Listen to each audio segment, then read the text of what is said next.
శ్రీ గురుభ్యో నమః. శ్రీ మహాగణపతి నమః. చంద్రమానాన్ని అనుసరించి గోచార రీత్యా క్రోధినామ సంవత్సరం ఎలా ఉండబోతుంది ద్వాదశ రాశుల వారికి చూద్దాం. ముందుగా గ్రహస్థితిని చూద్దాం. సంవత్సర ప్రథమంలో అంటే ఏప్రిల్ 9 నాటికి ఎలా ఉండబోతుంది అంటే మనం చూసినట్లయితే రవి మీనంలో రేవతి నక్షత్రంలో కొనసాగుతున్నాడు. అలాగే కుజుడు వచ్చేటప్పటికి కుంభంలో శతభిష నక్షత్రంలో కొనసాగుతున్నాడు. అలాగే బుధుడు మీనాల్లో రేవతి నక్షత్రంలో కొనసాగుతున్నాడు. గురువు మేషంలో భరణి నక్షత్రంలో మే 1వ తారీఖు వచ్చినప్పటికీ గురువు యొక్క మార్పు అనేది ఉండబోతుంది అన్నమాట. అలాగే శుక్రుడు వచ్చేటప్పటికి మనం చూసినట్లయితే మీనంలో ఉత్తరాభద్ర నక్షత్రంలో కొనసాగుతున్నాడు. అలాగే శని కుంభంలో పూర్వభద్ర నక్షత్రంలో కొనసాగుతూ సంవత్సరాంతంలో మార్పు అనేది ఉందన్నమాట. అంటే ముఖ్యంగా చెప్పాలంటే మార్చి 29వ తారీఖుకే మారబోతున్నాడు. తన యొక్క మార్పు వచ్చేటప్పటికి వచ్చేటప్పటికి మీనంలోకి జరగబోతుంది అన్నమాట. అంటే కుంభం నుంచి మీనంకి మారబోతున్నాడు. దీని ద్వారా కొన్ని రాసుల వారికి వచ్చేటప్పటికి ఇక ఏలినాటి శని ప్రభావం నుంచి విముక్తి పొందబోతున్నారు. ముఖ్యంగా చెప్పాలంటే ఈ యొక్క కర్కాటక రాశి వారికి వచ్చేటప్పటికి అష్టమ నుంచి భాగ్యస్థానంలోకి శని సంచారం జరుగుతుంది. వృశ్చిక రాశి వారికి వచ్చేటప్పటికి అర్ధాష్టమ శని బాధ ఏదైతే ఉందో దాని నుంచి కూడా విముక్తి పొందబోతున్నారు. అలాగే మకర రాశి వారికి కూడా సంవత్సరాంతానికి వచ్చేటప్పటికి ఏలినాటి శని ప్రభావం ఇంచుమించు దూరం అయిపోతుంది అన్నమాట. అది శని యొక్క ప్రభావం అనేది ఎలా ఉండబోతుంది ఈ యొక్క సంవత్సరం అనేది. అలాగే మిగతా విషయాల్లో మనం గమనించినట్లయితే శుక్రుడు సంవత్సర ప్రథమంలో వచ్చేటప్పటికి మీనంలో ఉత్తరాభద్ర నక్షత్రంలో కొనసాగుతున్నాడు. అలాగే రాహు వచ్చేటప్పటికి మనం చూసినట్లయితే మీనంలో కొనసాగుతున్నాడు. రేవతి నక్షత్రం 2వ పాదంలో కొనసాగుతున్నాడు. కేతు వచ్చేటప్పటికి హస్త నక్షత్రంలో కన్యా రాశిలో కొనసాగుతున్నాడు అన్నమాట. ఇప్పుడు గ్రహస్థితిని బట్టి చేస్తే మనకు అర్థమవుతున్నది ఏంటంటే రాబోతున్నటువంటి సంవత్సరంలో మనం ఇంకా ముఖ్యంగా చూసినట్లయితే కుజుడి యొక్క మాందార్థం అనేది కూడా జరగబోతుంది. కుజుడి యొక్క మాందార్థ ఫలం అనేది తర్వాత చెప్తాం. ముందుగా వచ్చేటప్పటికి అసలు సంవత్సరంలో ఎలా ఉండబోతుంది, ఆదాయ వ్యయాలు ఎలా ఉన్నాయి, ద్వాదశ రాశులకి ఎలా ఉపయోగంగా ఉండబోతున్నది అంటే రాబోతున్నటువంటి సంవత్సరం అనేది చూద్దాం. వృశ్చిక రాశి వారికి ఈ యొక్క సంవత్సరం తెలుగు సంవత్సరాది ఎలా ఉండబోతుంది అనేది చూద్దాం. వృశ్చిక రాశి వారికి వచ్చేటప్పటికి ముందుగా క్రోధినామ సంవత్సర శుభాకాంక్షలు. సర్వే జన సుఖినో భవంతు. మీరందరికీ ఆయురారోగ్యాలతో కలకాలం శుభ ఆశీస్సులతో ఆనందంగా ఉండాలని చెప్పి నేను కోరుకుంటూ ఉన్నాను. ఈ యొక్క సంవత్సరంలో కొత్త సంవత్సరంలో ఎలా ఉండబోతుంది అనేది చూద్దాం. ఈ యొక్క రాశి వారికి వచ్చేటప్పటికి ఆదాయం 8, వ్యయం 14, రాజపూజ్యం 4, అవమానం 5గా ఉందన్నమాట. ఈ యొక్క రాశి వారికి ఈ సంవత్సరంలో ఎందుకని ఆదాయం అనేది తక్కువగా ఉంది అంటే కంపేరేటివ్గా పోయిన సంవత్సరం కన్నా ఈ సంవత్సరం అనుకూలమైనటువంటి పరిస్థితులే ఉంటాయన్నమాట. ఎందుకంటే ఈ రాశి వారికి గ్రహస్థితి మనం చూసినట్లయితే శని అర్ధాష్టమంలో శని దోషం అనేది కంటిన్యూ అవుతూనే ఉంది. 2025 మార్చి 29వ తారీఖు వరకు వచ్చేటప్పటికి శని చతుర్థంలో ఉంటాడనమాట. అంటే అర్ధాష్టమ శని దోషం అనేది ఉంటుంది. అలాగే కాకపోతే ఇక రాశి వారికి గురువు మంచి స్థానంలోకి రాబోతున్నాడు. సప్తమంలోకి గురువు రాబోతున్నాడు అన్నమాట. తద్వారా వచ్చేటప్పటికి వృత్తిపరంగా వ్యాపార పరంగా కూడా అనుకూలత అనేది పొందబోతున్నారు ఇక రాశివారు. మానసిక ప్రశాంతత చాలా రోజుల తర్వాత రాబోతుందా అన్నట్లుగా ఉంటుందన్నమాట. ఈ యొక్క రాశి వారికి మిగతా విషయాలు మనకు గమనించినట్లయితే ఈ యొక్క సంవత్సరంలో బాగా గమనించినట్లయితే గురువు మంచి స్థానంలో ఉన్నందువలన ప్రశాంతత అనేది పొందగలుగుతారు, కుటుంబ వృద్ధి అనేది పొందగలుగుతారు, ఆరోగ్యంలో అనుకూలత కూడా ఉంటుందన్నమాట. వృశ్చిక రాశి వారి మీద శని యొక్క త్రిపాద దృష్టి అనేది ఉంది. దానివల్ల వచ్చేటప్పటికి కొంచెం ఆరోగ్యంలో నలత కలిగినప్పటికీ పోయిన సంవత్సరంలో ఈ సంవత్సరంలో దాని నుంచి రికవరీ అనేది అనేది జరుగుతుందన్నమాట. మరి వాటన్నిటితో పాటు ఈ యొక్క రాశి వారికి కొన్ని మంచి అనుకూలమైనటువంటి ఫలితాలు కూడా రాబోతున్నాయి అన్నమాట. ముఖ్యంగా వృత్తిపరంగా వ్యాపార పరంగా అనుకూలత అనేది మే 1వ తారీఖు తర్వాత వీరు పొందుతారు. నూతన ఉద్యోగ ప్రయత్న సంబంధితమైన విషయాలు అనేవి అనుకూలిస్తాయి. విద్యార్థులకు విద్యా సంబంధితమైన విషయాలు చురుకుదనంతో పనిచేయగలుగుతారు. పోటీ పరీక్షల్లో ఉత్తీర్ణత సాధించగలుగుతారు. గ్రూప్స్ సివిల్స్ ఎగ్జామ్స్లో కానీ ఐఐటి జేఈ మెయిన్స్లో కానీ లేకపోతే మెడికల్ రిలేటెడ్ ఎగ్జామ్స్లో కానీ ఈ సంవత్సరం వీళ్ళు ఉత్తీర్ణత సాధించడానికి ఎక్కువగా అవకాశాలు అనేవి గోచరిస్తూ ఉన్నాయన్నమాట. అలాగే వ్యాపార సంబంధితమైన విషయాలుగా నూతన వ్యాపారాలు ఆరంభించాలన్న ఒక ఆలోచన అనేది మే నుంచి కార్యరూపం దాలుస్తుంది. మానసిక ప్రశాంతత ఇన్ని రోజులు ఏవైతే కొరబడిందో మే 1వ తారీఖు నుంచి కొంచెం అనుకూలించేటువంటి గ్రహస్థితిగానే చెప్పచ్చు అన్నమాట. ఎందుకంటే గురువు యొక్క శుభదృష్టి సప్తమం మీద ఉన్నప్పుడు ఆ యొక్క శుభదృష్టి ఈ రాశి వారి మీద రాబోతుంది అన్నమాట. శనికి ఈ యొక్క సంవత్సరంలో మే 29వ తారీఖు నుంచి తనకు శని యొక్క మార్పు జరిగినందువలన అది కూడా వీటికి ఒక పాజిటివ్ పాయింట్గా లైఫ్లో ఉండబోతుంది అన్నమాట.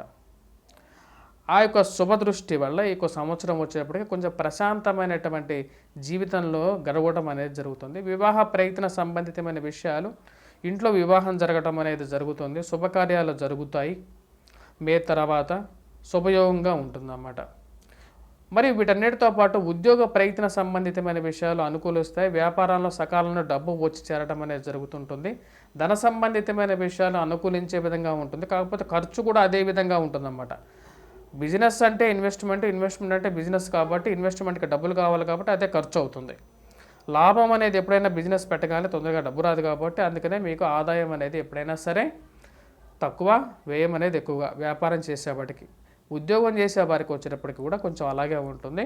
ఈ యొక్క సంవత్సరాల్లో రాబడి తక్కువగానే ఉంటుంది, ఖర్చు కొద్ది ఎక్కువగా ఉంటుంది అన్నమాట. ఖర్చు విషయంలో తగు జాగ్రత్తలు తీసుకుంటూ ముందుకు వెళ్ళాలి. అదేవిధంగా ఈ యొక్క రాశి వారికి మనం చూసినట్లయితే ఈ యొక్క సంవత్సరంలో పేరు ప్రఖ్యాతులు సంపాదించగలుగుతారు. సంఘంలో గౌరవం, గుర్తింపు సంపాదించగలుగుతారన్నమాట. రాజకీయ రంగ ప్రముఖులకి మంచి అనుకూలమైనటువంటి స్థానంలో పొందగలుగుతారు. లాభస్థానంలో ఉన్నటువంటి కేతువు యోగకారకుడు. ఎవరైనా చెప్పినా సరే చెప్పకపోయినా సరే కేతు మంచి యోగకారకుడు, మంచి అనుకూలమైనటువంటి ఫలితాన్ని కూడా ఇవ్వగలుగుతాడు అన్నమాట. మే తర్వాత ఈ అర్ధాష్టమ శని ఎప్పటి నుంచి దూరం అవుతుందో అప్పటి నుంచి ఇంకా ప్రశాంతమైనటువంటి జీవితం పొందగలుగుతారు. ఉద్యోగపరంగా రాణించగలుగుతారు. ఆరోగ్యంలో కూడా స్థిరత్వాన్ని పొందగలుగుతారు. గృహంలో ప్రశాంతత పొందగలుగుతారు. ఇంట్లో పిల్లలకి వివాహం గురించి మీరు చేసేటువంటి ప్రయత్నాలు లాభిస్తాయి. ఒకరికి ఉద్యోగం రావడం అనేది మానసిక ప్రశాంతతకి గల కారణమవుతుంది. ఎందుకంటే సప్తమంలో ఉన్నటువంటి గురువు మీరు చూసినట్లయితే త్రిపాద దృష్టి అంటారు అన్నమాట. గురువు యొక్క త్రిపాద దృష్టి అనేది శుభం. తన యొక్క దృష్టి అనేది పంచమాన్ని, భాగ్యస్థానాన్ని చూస్తూ ఉంటాడనమాట. పంచమాన్ని సప్తమంలో నుంచి పంచమాన్ని చూస్తే అది వచ్చేటప్పటికి దుర్వ్యయాన్ని తగ్గించే విధంగా ఉంటుంది. అదేవిధంగా ఇంకో విషయం వచ్చేటప్పటికి బాతృ సంబంధితమైన విషయాలు, బ్రదర్స్ సిస్టర్ రిలేషన్షిప్స్లో కానీ ఎక్కడైతే మనకు దూరం అయిపోయినటువంటి ఆప్తులు కానీ వారందరూ చేరువవటం అనేది ఒక శుభదాయకంగా ఉంటుంది. 10 మందిలో 10 మంది మన్ననలు పొందగలుగుతారు. ఈ యొక్క రాశి వారికి సంవత్సరం స్టాక్ మార్కెట్స్ విషయంలో దూరంగా ఉండటం అనేది ముఖ్యమైన సూచన. పిల్లలకి దగ్గర అవుతారు. కుటుంబంలో సఖ్యత పొందగలుగుతారు. వివాహ ప్రయత్నాలు, ద్వికలత్ర అంటే పునర్వివాహం కానీ చేసుకోవాలనుకున్న వారికి కూడా వివాహం అనేది ఈ సంవత్సరం జరుగుతుంది. లాయర్స్, ఈ యొక్క రాశిలో జన్మించినటువంటి లాయర్స్కి వచ్చేటప్పటికి ప్రథమార్థంలో అంటే మే తర్వాత నుంచి అనుకూలమైనటువంటి కాలంగానే గోచరిస్తున్నది. కోర్టు సంబంధితమైనటువంటి కేసులు కూడా కొంచెం ముడిపడే విధంగా ఉంటుంది. స్కూల్ టీచర్స్కి మరి ఉపాధ్యాయ వృత్తిలో ఉన్నటువంటి వారికి, స్కూల్ యాజమాన్యాలకు కూడా ఈ యొక్క సంవత్సరం అనుకూలమైనటువంటి ఫలితాలు పొందగలుగుతారు. క్రయ విక్రయాలు లాభించే విధంగా ఉంటుంది. అలాగే ఈ యొక్క రాశిలో ఉన్నటువంటి వారు ఎవరైతే మాంస దుకాణాల్లో పనిచేస్తున్నటువంటి వారు, పచారీ కోట్లలో పనిచేస్తున్నటువంటి వారు, అలాగే పౌల్ట్రీ రంగంలో పనిచేస్తున్నటువంటి వారు, ఫిషరీస్ రంగంలో పనిచేస్తున్నటువంటి వారికి కూడా ప్రశాంతమైనటువంటి ధన రాబడి అనేది ఉంటుంది. కాకపోతే అధికమైనటువంటి ఖర్చు కూడా వీరికి ఎక్కువగా గోచరిస్తూ ఉన్నది అన్నమాట. ఇంజనీరింగ్ రంగంలో పనిచేస్తున్నటువంటి వారు, వారి యొక్క యజమానులు, వారి యొక్క కంపెనీస్లో పనిచేస్తున్నటువంటి ఉద్యోగులకు కూడా ప్రశాంతమైనటువంటి జీవితం పొందగలుగుతారు. ఉద్యోగపరంగా కూడా పదోన్నతి పొందగలుగుతారు. ప్రమోషన్స్, ఇంక్రిమెంట్స్ గురించి మీరు చేస్తున్నటువంటి ప్రతి ప్రయత్నాలు మే తర్వాత సఫలీకృతం పొందడం అనేది జరుగుతుందన్నమాట. గోల్డ్ స్మిత్ బిజినెస్ చేస్తున్నటువంటి వారు, బంగార వృత్తి వారికి 2023-24 కన్నా 24-25 అనేది చాలా లాభించే విధంగా ఉంది. గురుగ్రహ అనుకూలత రీత్యా వీరు బాగా అనుకూలతను పొందగలుగుతారు. బంగార వ్యాపారంగా సంపాదించగలుగుతారు. అదేవిధంగా సిల్వర్ బిజినెస్, వడ్రంగ పని చేస్తున్నటువంటి వారు, కలప పని చేసేటువంటి వారు, వారితో పాటు ఎవరైతే ఈ యొక్క ఐరన్ సంబంధితమైనటువంటి వృత్తి చేస్తున్నటువంటి వారు కొద్దిగా ఐరన్ పని చేసేటువంటి వారు కొద్దిగా జాగ్రత్తగా ఉండాలి. ఎందుకంటే అర్ధాష్టమ శని ప్రభావం ఉంది కాబట్టి వారు కొంచెం దూరంగా పెట్టుకోవచ్చు స్టీల్ని. మరియు ఈ వడ్రంగ పని చేస్తున్నటువంటి వారు, వారితో పాటు బంగారం పని చేస్తున్నటువంటి వారికి అనుకూలమైనటువంటి ఫలితాలుగా గోచరిస్తుంది అన్నమాట. అలాగే పుస్తక షాప్ యజమానులు, పుస్తక షాపుల్లో పనిచేస్తున్నటువంటి వారు, ప్రింట్ అండ్ ఎలక్ట్రానికల్ రంగాల మీడియాలో పనిచేస్తున్నటువంటి వారికి కూడా అనుకూలమైనటువంటి ఫలితాలుగానే గోచరిస్తున్నది. వృత్తిపరంగా, వ్యాపారపరంగా కూడా ఒక మంచి స్థాయికి నుంచోగలుగుతారు. ప్రమోషన్స్, ఇంక్రిమెంట్స్ గురించి మే తర్వాత మంచి సానుకూలమైనటువంటి ఫలితాలు గోచరిస్తూ ఉన్నాయన్నమాట. 2025 మే తర్వాత ఈ రాశి వారికి వచ్చేటప్పటికి మంచి శని కూడా అర్ధాష్టమ శని బాధ కూడా తగ్గుతుంది కాబట్టి ఇంకా ఎక్కువగా అనుకూలమైనటువంటి ఫలితాలు వీరు ఎక్కువగా పొందగలుగుతారు. వీరన్నిటితో పాటు చేతి వృత్తి పనుల వారికి చాలా మంచి శుభయోగంగా చెప్పవచ్చు. బీడీ కార్మికులు, చేతి వృత్తి పని వాళ్ళు, ముద్రణ రంగంలో పనిచేస్తున్నటువంటి వారు, హస్తలేఖన సంబంధితమైనటువంటి పనిచేసేటువంటి వారు, ఆస్ట్రాలజర్సు అంటే ఎవరైతే జ్యోతిష్యులు వీరికి కూడా అనుకూలమైనటువంటి కాలంగానే చెప్పచ్చు. పంచాంగ కర్తలు అలాగే వారితో పాటు ప్రవచనకర్తలకి కూడా అనుకూలమైనటువంటి కాలంగా మే తర్వాత గోచరిస్తున్నది ప్రథమార్థ కాలంలో సంవత్సరం మొత్తం. ఫార్మాస్యూటికల్ రంగంలో పనిచేస్తున్నటువంటి వారికి సంవత్సర ద్వితీయార్థంలో అనుకూలంగా ఉంటుంది. ఫార్మాస్యూటికల్ షాపుల్లో, ఫార్మాస్యూటికల్ కంపెనీ యజమానులు, ఫార్మాస్యూటికల్ కంపెనీలో పనిచేస్తున్నటువంటి ఉద్యోగస్తులకి కూడా మంచి అనుకూలమైనటువంటి కాలంగానే చెప్పవచ్చు. ఫోటోగ్రాఫర్స్కి అనుకూలమైనటువంటి కాలంగా చెప్పవచ్చు. వీడియోగ్రాఫర్స్ కూడా మే తర్వాత నుంచి అనుకూలమైనటువంటి కాలంగానే చెప్పవచ్చు అన్నమాట.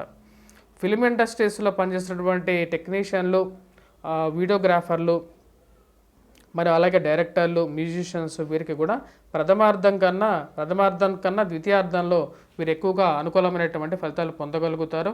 హోటల్ ఇండస్ట్రీస్లో పనిచేస్తున్నటువంటి వారు, కాఫీ టీ షాపుల యజమానులు, మరి అలాగే కాఫీ టీ షాపుల్లో పనిచేస్తున్నటువంటి వారు, క్యాటరింగ్ రంగంలో పనిచేస్తున్నటువంటి వారు, అలాగే ఈ యొక్క ముఖ్యంగా చెప్పాలి అంటే కర్రీ పాయింట్స్లో పనిచేస్తున్నటువంటి వారికి కూడా ఈ యొక్క ప్రథమార్థం కన్నా ద్వితీయార్థం అనేది బాగా అనుకూలించే విధంగా ఉంటుంది. స్కూల్ మేనేజ్మెంట్స్కి, స్కూల్ ప్రిన్సిపల్స్కి, ఉపాధ్యాయులకు కూడా ప్రథమార్థం కన్నా ద్వితీయార్థం అనేది ఎక్కువగా లాభించే విధంగా ఉంది. బాగా మంచి అనుకూలమైనటువంటి ఫలితాలు పొందగలుగుతారు. వృత్తిపరంగా స్కూల్ మేనేజ్మెంట్స్ 1-2 బ్రాంచ్లు ఆరంభించాలని చెప్పి ఆలోచనతో ముందుకు వెళ్తారు. వాటిలో విజయాన్ని సాధించడం అనేది జరుగుతుంది.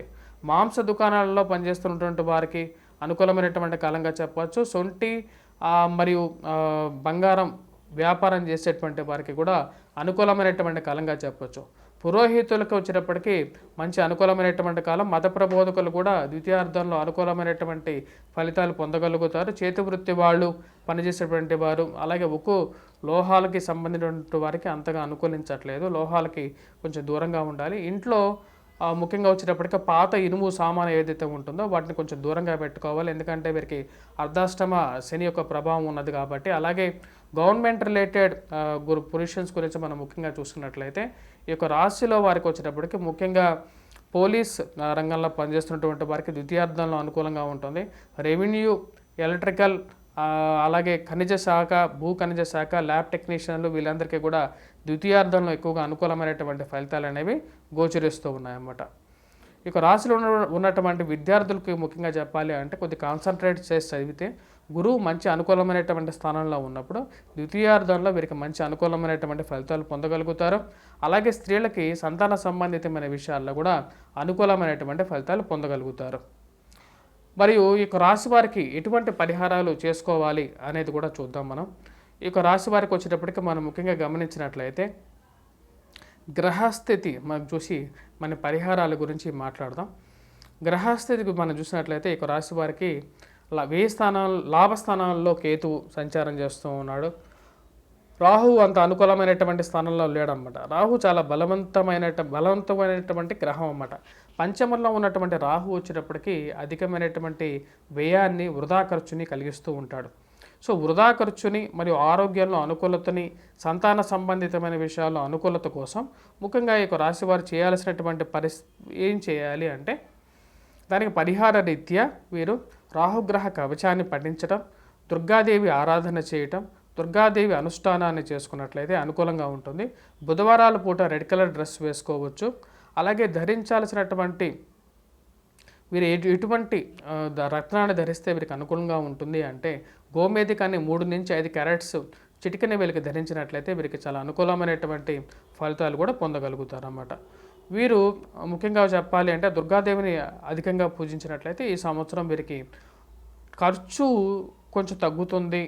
పిల్లలకి ఎదుగుదలలో బాగా అనుకూలమైనటువంటి ఫలితాలు కూడా పొందగలుగుతారు. మిగతా విషయాల గురించి మనం మాట్లాడదాం. మిగతా విషయాలు వచ్చేటప్పటికి శని వీరికి అర్ధాష్టమ శని ప్రభావం అనేది ఉంది. తద్వారా వచ్చేటప్పటికి కొన్ని విషయాలు సానుకూల పడకుండా దూరంగా జరుగుతూ ఉంటాయన్నమాట. ఈ యొక్క విషయాలలో అనుకూలత కోసం శనిగ్రహ ఆరాధన అనేది చేయాలి. శనిగ్రహ కవచాన్ని పఠించాలి. అలాగే వెంకటేశ్వర స్వామి ఆరాధన, వెంకటేశ్వర స్వామి వ్రతాన్ని చేసినట్లయితే అనుకూలమైనటువంటి ఫలితాలు పొందగలుగుతారు. నల్ల నువ్వులని శనివారం పూట ఎవరైనా బ్రాహ్మణులకు దానం ఇచ్చినట్లయితే అనుకూలమైనటువంటి ఫలితాలు పొందగలుగుతారు. అలాగే నల్ల నువ్వులతో పాటు నల్ల నూనె దీపాన్ని కూడా మనం నవగ్రహాల్లో శని ముందు శనివారం పూట వెలిగించినట్లయితే అనుకూలమైనటువంటి ఫలితాలు పొందడం అనేది జరుగుతుందన్నమాట. మే వరకు గురుగ్రహ అనుకూలత ఇంకా పెంచుకోవాలి అని ఎవరైతే ఆలోచిస్తుంటారో, ముఖ్యంగా విద్యార్థులు వచ్చేటప్పటికీ గురువారం పూట పసుపుతో పచ్చటి పెసలతో కానీ లేకపోతే పసుపు రంగు కలిగినటువంటి ఏవైతే మిఠాయిలు ఉంటాయి కదా, ఆ మిఠాయిల్ని మనం సాయిబాబా దేవాలయంలో పసుపు రంగుతో కలిగినటువంటి మిఠాయిల్ని కానీ గోధుమ పిండితో చేసినటువంటి మిఠాయిలు ఏవైతే ఉంటాయో వాటిని సాయిబాబా దేవాలయంలో మనం ఇచ్చినట్లయితే మనకు అనుకూలమైనటువంటి ఫలితం పొందగలుగుతారు. మరియు వాటితో పాటు వివాహం గురించి ప్రయత్నం చేస్తున్నటువంటి వారు కూడా ముఖ్యంగా వచ్చేటప్పటికి ఈ యొక్క పరిహారం చేసుకుంటే ఈ సంవత్సరం శీఘ్రంగా వచ్చేటప్పటికి వారికి వివాహం అనేది జరుగుతుంది. ప్రశాంతమైనటువంటి జీవితాన్ని కూడా పొందగలుగుతారు. స్వస్తి. Please do subscribe. మా ఛానల్ని సబ్స్క్రైబ్ చేయండి, షేర్ చేయండి. స్వస్తి.